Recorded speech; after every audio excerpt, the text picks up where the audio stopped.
ಹೋದು ಹೋದಿಯ, ನನ್ನ ಮೇಲೆ ಹೊಸ ಜೀವ ಹಾಕಿದೆಯ. ನಿನ್ನ ವಾಗ್ದಾನಗಳೆಲ್ಲ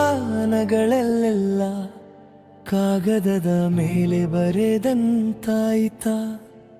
ನಿನ್ನ ಜೊತೆಗೆ ಸುರಿದ ಕಣ್ಣೀರು ಈಗ ನನ್ನೊಳಗೆ ಮಾತ್ರ ಉಳಿದಿವೆ. ನಿನ್ನ ಎಂದೆಂದಿಗೂ ಅನ್ನುವ ಮಾತುಗಳು ಈಗ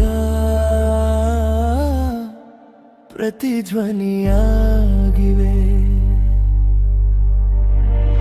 ಎಲ್ಲರೂ ಹೇಳುತ್ತಾರೆ ಸಮಯ ಎಲ್ಲವನ್ನು ಸರಿಪಡಿಸುತ್ತದೆ ಅಂತ, ಆದರೆ ನಿನ್ನ ಫೋಟೋ ನೋಡಿದಾಗ ಸಮಯವು ನಿಲ್ಲುತ್ತೆ ಅನಿಸುತ್ತೆ.